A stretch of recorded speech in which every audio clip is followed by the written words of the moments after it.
हम लोग यूज़ तो अब हम लोग टेंस पढ़ेंगे और टेंस पढ़ने से पहले हम लोग यहाँ से देखेंगे यूज़ ऑफ द टेंस, है ना।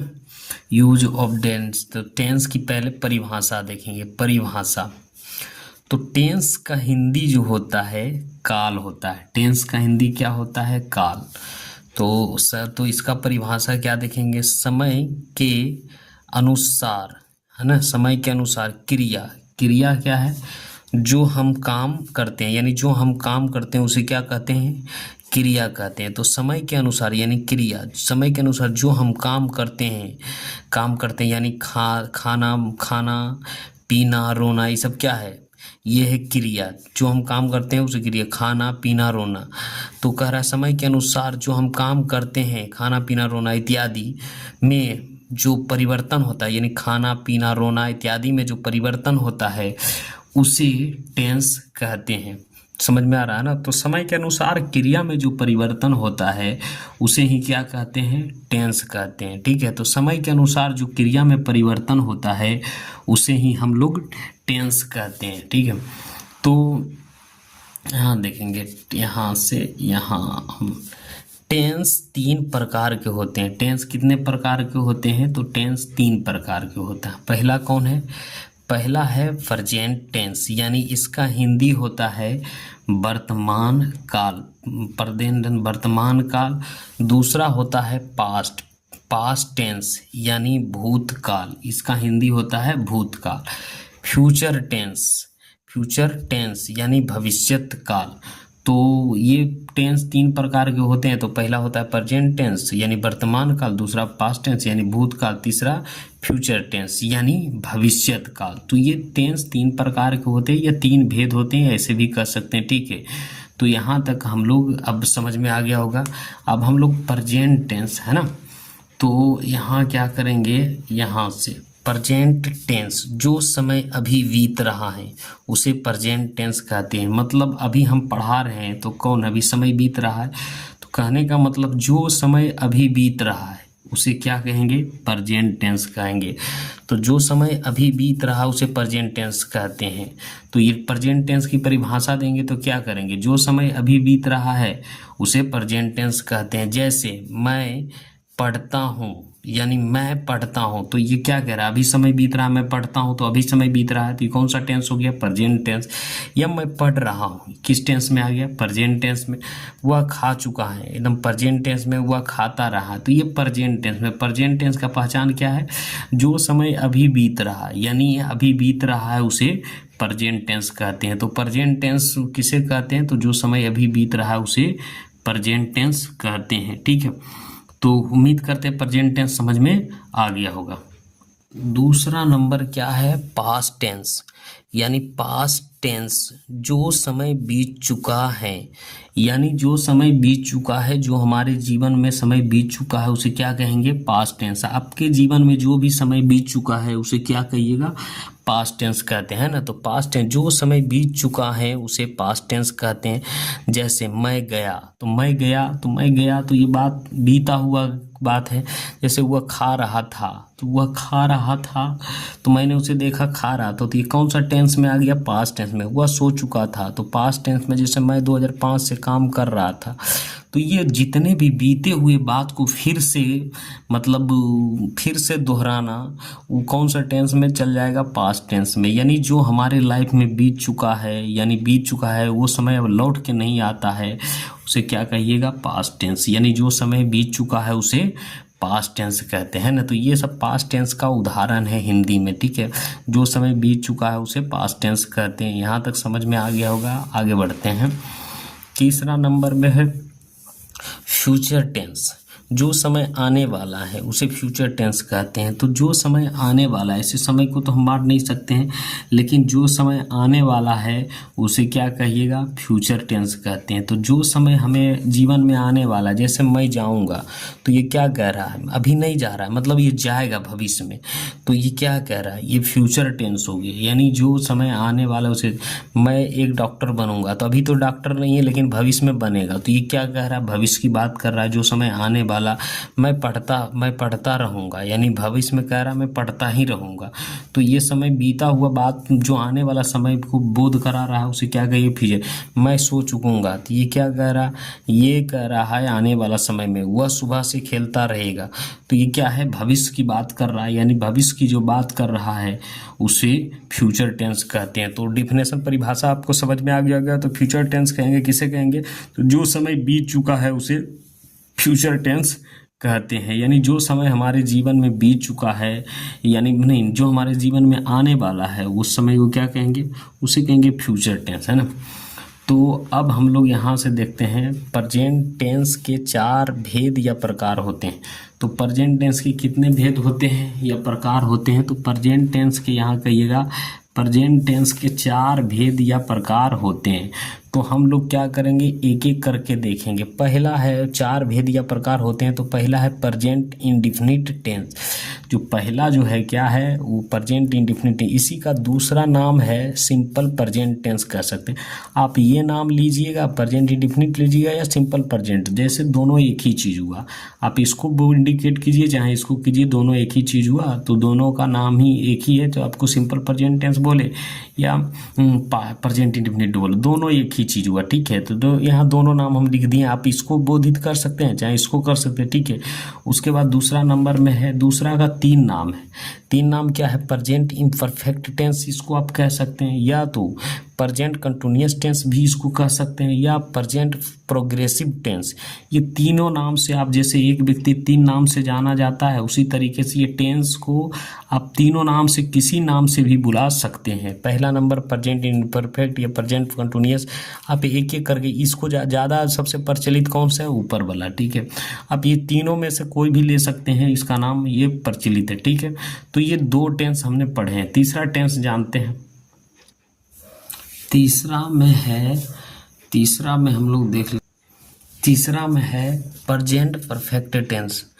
तीसरा में क्या कर सकते हैं, प्रेजेंट परफेक्ट टेंस कह सकते हैं, और ये कह सकते हैं, इसको आप कह सकते हैं, और present perfect non progressive tense. अब तीसरा का 2 नाम है, ये क्या कह सकते हैं, प्रेजेंट परफेक्ट टेंस या present perfect non progressive tense कहते हैं, तीसरा का नाम है। ठीक है, उसी तरीके चौथा से क्या है, प्रेजेंट परफेक्ट कंटिन्यूअस टेंस। चौथा का क्या नाम है, प्रेजेंट परफेक्ट कंटिन्यूअस टेंस। यानी कहने का मतलब है कि प्रेजेंट परफेक्ट कंटिन्यूअस टेंस, यानी ये प्रेजेंट टेंस के 4 भेद होते हैं। उसी तरीके से हम लोग आगे बढ़ते हैं, तो पास्ट टेंस के भी 4 प्रकार या भेद होते हैं। तो जिस तरीके से प्रेजेंट टेंस के 4 भेद थे, उसी तरीके से पास्ट टेंस के भी 4 भेद हैं। तो पहला क्या है, पास्ट इंडेफिनिट टेंस, यानी वही चीज़ है, क्या कर रहे हैं, जहाँ प्रेजेंट लिखते थे ना, वही खाली सिर्फ पास्ट चेंज कर दिए। यहाँ प्रेजेंट होता तो वही चीज़ है, यहाँ सिर्फ पास्ट हो गया। पास्ट इंडेफिनिट टेंस और सिंपल पास्ट टेंस, जहाँ जहाँ प्रेजेंट था वहाँ हमने क्या कर दिए, सिर्फ पास्ट लिख दिए, तो वही चीज़ बदली हो गया। आप प्रेजेंट इंडेफिनिट टेंस वाला याद कर लीजिएगा, तो ये सब वही चीज़ हो जाएगा। जैसे मान लीजिए जब पास्ट इंडेफिनिट टेंस या सिंपल पास्ट टेंस, यहाँ सिंपल प्रेजेंट भी लिख देते तो वही चीज़ हो जाता है। तो इसी तरीके से पास्ट के भी 4 भेद होते। तो यहाँ क्या कर रहे हैं, तो पास्ट इम्परफेक्ट टेंस और पास्ट कंटिन्यूअस टेंस और पास्ट प्रोग्रेसिव टेंस, यानी तीनों नाम है, सिर्फ प्रेजेंट के जगह हम क्या कर दिए हैं, पास्ट कर दिए हैं ना। उसी तरीके से पास्ट परफेक्ट टेंस और पास्ट नॉन प्रोग्रेसिव टेंस है ना तीसरा। चौथा नंबर में क्या है, चौथा नंबर में पास्ट परफेक्ट कंटिन्यूअस टेंस। तो यहाँ कुछ नहीं है, बस सिर्फ नाम का झोल है, और नाम आप लोग अच्छे तरीके से आ जाएगा। अब देखिए हम लोग फ्यूचर को भी इसी तरीके से देख दिए, काहे कि हम लोग बेसिक पढ़ रहे हैं ना, तो जो जरूरी करेंगे कि पूरा दे। देखिए यहाँ फ्यूचर टेंस के भी 4 भेद या प्रकार होते हैं, भेद या प्रकार होते हैं, अब दोनों कह सकते हैं। फ्यूचर टेंस के भी 4 भेद या प्रकार होते हैं। तो यहाँ पास्ट रखते थे, यहाँ खाली फ्यूचर रख दिए। तो फ्यूचर इंडेफिनिट टेंस और सिंपल फ्यूचर टेंस यहाँ तक कह सकते हैं। उसके बाद फ्यूचर इम्परफेक्ट टेंस, ठीक है, यहाँ तो फ्यूचर इम्परफेक्ट, ये क्या नाम जाना जाता है, दूसरा number future continuous tense, future progressive tense, यानी ये आपको इस तरीके से दूसरा दो का नाम कर सकते हैं। तीसरा क्या है, future perfect tense, future non progressive tense, future perfect continuous tense. तो ये हम क्या करते हैं, उम्मीद करते होंगे ये पूरा टेंस का जो भी है बेसिक वो हम चार भेद पढ़ लिए हैं। अब हम लोग क्या करेंगे, शुरू से एक एक करके जो हम लोग अब यहाँ से जब ये सारा जब 8 पढ़ लिए हैं तो अब एक एक करके हम शुरू से जहाँ से पढ़ेंगे। तो जैसे हम लोग पढ़ें यहाँ से पढ़ना स्टार्ट करते हैं, यहाँ से इसको समझना बहुत ज़रूरी है। जैसे present indefinite tense, present indefinite tense, तो इसको पहचानेंगे कैसे कि प्रेजेंट इंडेफिनिट टेंस है। तो जैसे जिस हिंदी वाक्य के अंत में, तो जिस हिंदी वाक्य के अंत में क्या रहेगा, ता है या ती हूँ, ते हो या ते हो, ती हो, ते हो, ती है, ये रहता है, उसे प्रेजेंट इंडेफिनिट टेंस कहते हैं। यानी जिस हिंदी वाक्य के अंत में ता है, ती है, ते हो इत्यादि लगा रहे उसे क्या कहेंगे, प्रेजेंट इंडेफिनिट टेंस। तो प्रेजेंट इंडेफिनिट टेंस का पहचानने का नियम क्या है, यानी हिंदी के वाक्य रहेगा, ठीक है, हिंदी का वाक्य रहेगा और अंत में क्या रहेगा, ये सब रहेगा, ता है, ती है, ते है, तो है, ती है इत्यादि लगा रहे हैं तो उसे क्या कहेंगे, प्रेजेंट इंडेफिनिट टेंस कहते हैं। तो वाक्य की ये ध्यान में रखिएगा, वाक्य के अंत में यानी जो भी वाक्य रहेगा उसका अंत में उसे क्या कहेंगे, प्रेजेंट इंडेफिनिट टेंस कहेंगे। रहेगा तो हिंदी में लिखा हुआ, लेकिन उसको क्या समझना है, प्रेजेंट इंडेफिनिट टेंस। यहाँ तक दिक्कत नहीं होगा। उसके बाद हम लोग आगे बढ़ते हैं। यहाँ हम लोग करते हैं क्या, यहाँ पर्सन, पर्सन पढ़ना बहुत ज़रूरी है। तो पर्सन 3 प्रकार के होता है। यहाँ क्या होता है, पर्सन, PERSON, पर्सन। तो पर्सन क्या है, पर्सन है तो पहला है पर्सन फर्स्ट पर्सन, यानी आई कौन सा होगा, फर्स्ट पर्सन, और ये वी क्या है, प्लूरल। इसमें एक आदमी है, इसमें बहुत सारा आदमी है। सिंगुलर का मतलब एक आदमी, प्लूरल का मतलब बहुत आदमी, ठीक है। इसमें है सेकेंड पर्सन यू, तो लेकिन इसमें एक आदमी है, इसमें अनेक है, इसमें आप होगा, इसमें आप लोग होगा। ये third person he, she, it और नेम, एक नेम क्या हो जाएगा, ये हो जाएगा थर्ड पर्सन। यही सब खेला, ये समझिएगा तो आगे बढ़े। जैसे बहुत, जैसे राम, RAM राम, और एंड मोहन, MOHAN मोहन। तो इसमें 2 आदमी है लेकिन थर्ड पर्सन है, ये थर्ड पर्सन है लेकिन प्लूरल है, और ये थर्ड पर्सन का सिंगुलर नंबर है, ठीक है। तो हम लोग को ध्यान देना यहाँ कि कैसे ध्यान देना है कि पर्सन जब भी रहेगा तो फर्स्ट पर्सन, और ये सिंगुलर नंबर है, ये प्लूरल नंबर है, ये तो थर्ड पर्सन। देखिए जब भी बनाने तो पहले पहचान जाएंगे कि ताते ती से तो पहचानेंगे प्रेजेंट इंडेफिनिट, उसके बाद दिमाग में कौन सा रखेंगे, पर्सन। तो देखिए यहाँ क्या करा, यदि थर्ड पर्सन किसको कह रहा है, यहाँ से ये सब क्या है, थर्ड पर्सन के सिंगुलर नंबर, इधर थर्ड पर्सन के प्लूरल नंबर है और ये थर्ड पर्सन के क्या है, सिंगुलर नंबर है। यदि थर्ड पर्सन के सिंगुलर नंबर में रहता है तो वर्ब में एस या यस अपने मन से जोड़ते हैं। तो क्या करेंगे, थर्ड पर्सन के सिंगुलर नंबर, तो थर्ड पर्सन के सिंगुलर नंबर कौन रहेगा, तो पहले तो पहचान जाएंगे ताते ती है, और ये थर्ड पर्सन के सिंगुलर नंबर रहेगा तो वर्ब में एस या यस अपने मन से जोड़ते हैं ना। तो कहाँ एस और कहाँ एस जोड़ेंगे, तो ये बात दिमाग में रखिएगा कि थर्ड पर्सन यानी थर्ड पर्सन के सिंगुलर नंबर, तो थर्ड पर्सन है और सिंगुलर नंबर, ये सिंगुलर नंबर है और थर्ड पर्सन, तो इसमें क्या लगेंगे, वर्ब में एस अपने मन से जोड़ते हैं। वर्ब में वोवेल रहता है तो एस जोड़ते हैं, वर्ब में क्या रहेगा, वर्ब में वोवेल रहेगा तो एस जोड़ेंगे, और क्या कह रहा है, और वर्ब में कॉन्सोनेंट रहता है तो केवल एस जोड़ते हैं, वर्ब में केवल कॉन्सोनेंट रहता है तो केवल एस जोड़ते हैं, ठीक है।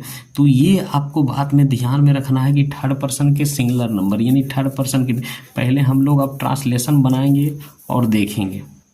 जैसे यहाँ क्या कह रहा है, एक्सरसाइज 78, जैसे मैं खाता हूँ, तो ये पूरा क्या है, एक वाक्य है, और एक वाक्य है तो इसको पहचानने का नियम क्या है, तो पहचान गए प्रेजेंट इंडेफिनिट टेंस का है। तो कौन सा है, ताते ती से पता चला कौन सा टेंस का है, प्रेजेंट इंडेफिनिट टेंस का है। तो इसमें कौन है, फर्स्ट पर्सन है, और फर्स्ट पर्सन इसके साथ नहीं लगाएंगे, इसमें क्या हो जाएगा, इसका स्ट्रक्चर बनता है सब्जेक्ट प्लस V1 या V5 प्लस ऑब्जेक्ट।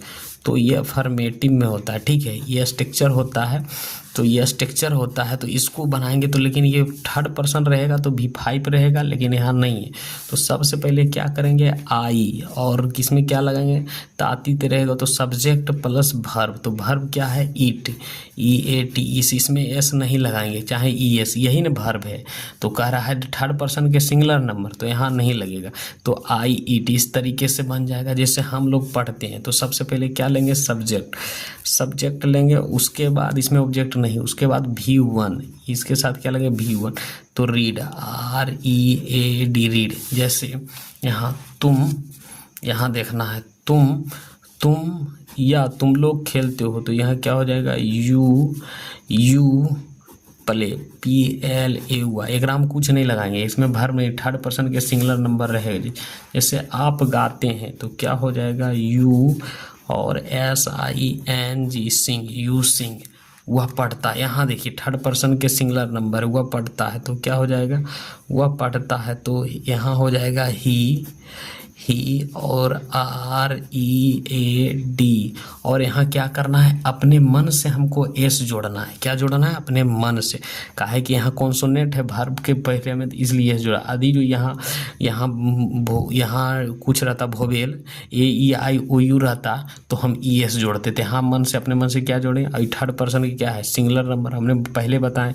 जैसे वह पढ़ती हैं, तो वह पढ़ती हैं तो लड़की है, तो C थर्ड पर्सन है और सिंगुलर नंबर है। और READS, यहाँ S अपने मन से देंगे, ठीक है। वह पढ़ती हैं, C रीड्स। जैसे राम पढ़ता है तो RAM, राम, और READ, और यहाँ ऐसे कर देंगे तो यहाँ S दोगे, क्योंकि थर्ड पर्सन के सिंगुलर नंबर है। वे लोग जानते हैं, ये देखिए थर्ड पर्सन है लेकिन प्लूरल नंबर है, इसमें कुछ नहीं लगेगा। दे, और क्या हो जाएगा, नो, KNOW, नो, वे लोग जानते हैं। लड़के पढ़ते हैं, थर्ड पर्सन है लेकिन प्लूरल नंबर है। The boys, boys, boys read, READ, read.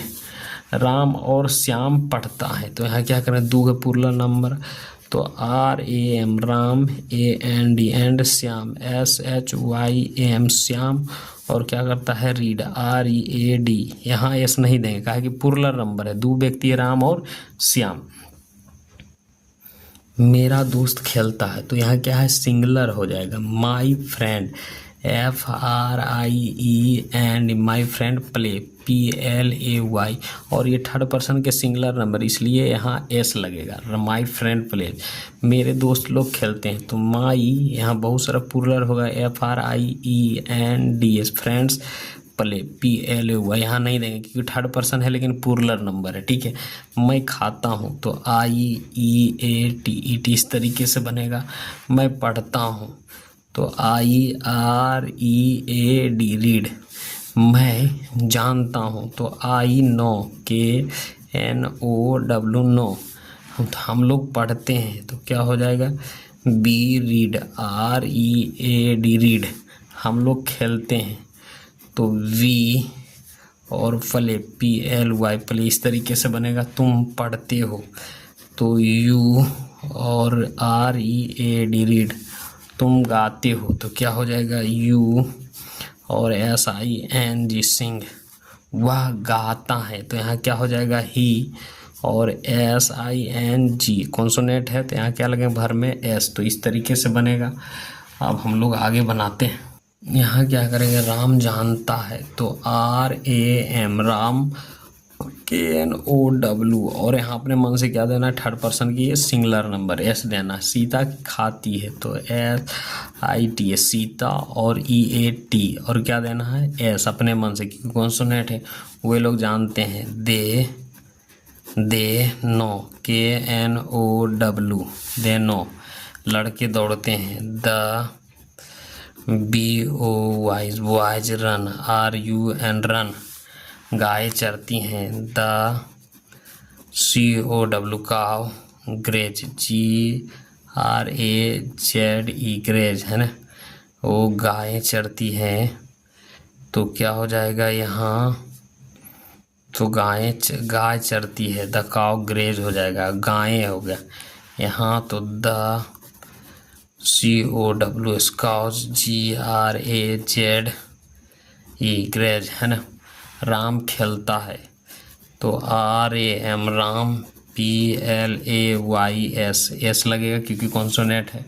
यहाँ राम और श्याम खेलता तो क्या हो जाएगा RAM Ram, AND and Shyam, SHYAM Shyam play, PLAY play. आप हंसते हैं तो क्या हो जाएगा यू लाफ, LAUGH। जैसे नीता और गीता गाती है तो नीता NINE और TA Nita, and GITA Gita sing, SING, है ना। इस तरीके से बनेगा। अब मोहन आता है तो क्या हो जाएगा MOHN मोहन, और COM और ये है तो S लगेगा क्योंकि एगो है थर्ड पर्सन के सिंगुलर नंबर। मेरे पिताजी पढ़ाते हैं तो my father, FATH, my father teach, TEACHE और टीचेज, है ना। राम जाता है तो क्या हो जाएगा RAM राम, और गो और भोवेल है देखिए अंत में भर में तो ES लगेगा। वह जाती हैं तो क्या हो जाएगा वह जाती हैं तो हो जाएगा C, और जाना के गो भोवेल है तो ES लगेगा। यही समझा रहे थे दखने, ठीक है।